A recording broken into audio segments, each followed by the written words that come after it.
السلام علیکم ورحمۃ اللہ وبرکاتہ۔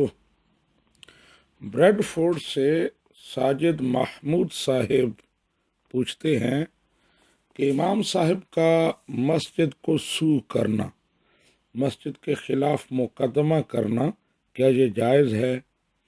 کمیٹی نے امام صاحب کو مسجد سے فارغ کر دیا ہے تو انہوں نے مسجد کے خلاف مقدمہ کر دیا ہے۔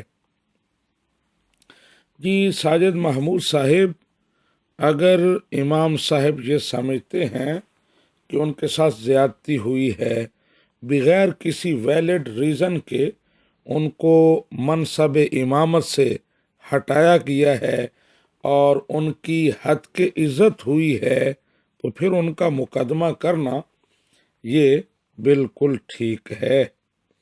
امام صاحب کو 3 وجوہ سے منصب امامت سے ہٹایا جا سکتا ہے۔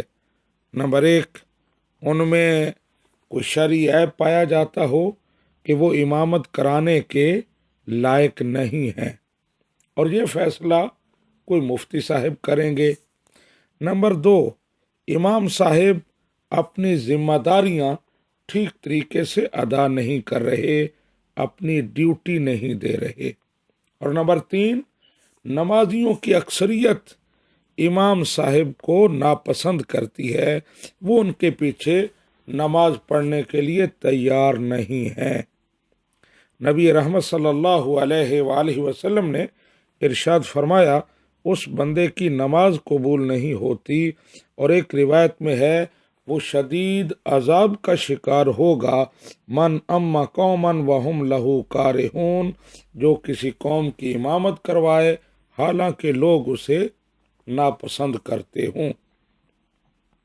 اور اگر ان 3 ریزنز میں سے کوئی ریزن نہیں پائی جاتی اور بلا وجہ بغیر کسی شرعی عذر کے امام صاحب کو فارغ کیا گیا ہے تو ان کا مسجد کے خلاف مقدمہ کرنا یہ بالکل جائز ہے۔ اور پھر یہ ہے کہ یہ مقدمہ در حقیقت مسجد کے خلاف نہیں ہے بلکہ انتظامیہ کے فیصلے کے خلاف ہے، اس لیے کہ فیصلے مسجد کے در و دیوار نہیں کرتے بلکہ مساجد کمیٹیاں کرتی ہیں، اور مقدمہ ان فیصلوں کے خلاف ہوتا ہے۔ اور اگر آپ یا لوگ اس پر بضد ہوں کہ نہیں یہ تو مسجد کے خلاف مقدمہ ہے اور مسجد کی توہین ہے، تو میں عرض کروں کہ امام صاحب کی حرمت، امام صاحب کی عزت مسجد سے کہیں زیادہ ہے۔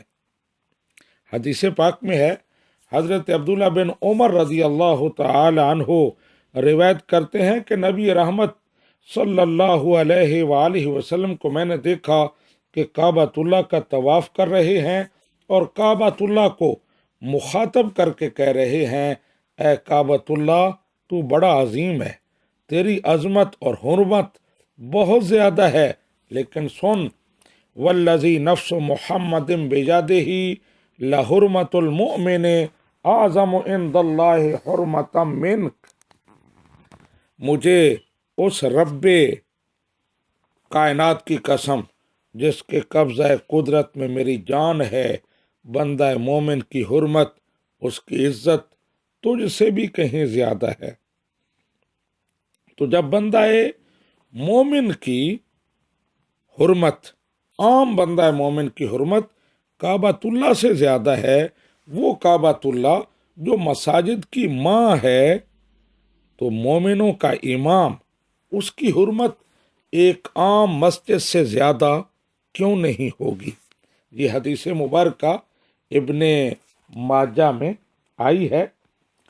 اور یہ بھی ذہن میں رہے کہ عوام میں جو یہ خیال پایا جاتا ہے کہ مسجد کی عزت بہت زیادہ، اور حقیقت ہے کہ مسجد اللہ کا گھر ہے، اس کی حرمت، عزت، تعظیم بہت زیادہ ہے، لیکن نبی رحمت صلی اللہ علیہ وآلہ وسلم کا یہ بھی فرمان ہے کہ قلب المومن عرش اللہ، بندہ مومن کا دل اللہ تعالیٰ کا عرش ہے، عام بندہ مومن کا دل، اب آپ دیکھ لیں کہ جو مومنوں کا امام ہو اس کا مقام کیا ہوگا۔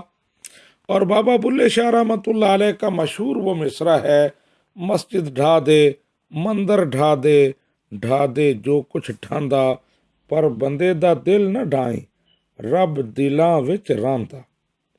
تو عوام امام اگر حق پر بھی ہو تو یہ سوچتے ہیں کہ مسجد کے خلاف تو ہم نہیں جائیں گے، امام صاحب سچے ہیں، ان کے ساتھ ظلم ہوا ہے، لیکن ادھر اللہ کا گھر ہے۔ تو وہ ذہن میں رکھیں کہ امام صاحب کی عظمت، حرمت مسجد کی حرمت اور عظمت سے کہیں زیادہ ہے۔ ایک اور حدیث مبارکہ پیش کرتا ہوں۔ نبی رحمت صلی اللہ علیہ وآلہ وسلم نے ارشاد فرمایا، العلماء ورثۃ الانبیاء، علماء انبیاء کے جانشین ہوتے ہیں، وارث ہوتے ہیں۔ امت مسلمہ کی علماء نبی رحمت کے جانشین ہیں، اور امام عالم ہی ہوتا ہے۔ تو امام صاحب نبی رحمت کے مصلی پر کھڑے ہیں، ان کی عزت نبی رحمت صلی اللہ علیہ وآلہ وسلم کی عزت ہے، اور ان کی توہین نبی رحمت صلی اللہ علیہ وآلہ وسلم کی توہین ہے۔ اگر کوئی بادشاہ کسی کو اپنا نائب بنا کر اپنے تخت پر بیٹھا دے تو اب نائب کی توہین در حقیقت اصل سلطان کی توہین ہوگی۔ تو اس لیے یہ بات احادیث کی روشنی میں واضح ہو جاتی ہے کہ اگر امام صاحب حق پر ہیں، ان کے ساتھ زیادتی ہوئی ہے، تو ان کا مسجد کے خلاف، مسجد کی انتظامیہ کے خلاف مقدمہ کرنا بالکل جائز ہے۔ اس پر جو انگشت نمائی کرتا ہے وہ شریعت کے خلاف جا رہا ہے۔ ھذا ما عندی واللہ ورسولہ اعلم بالصواب۔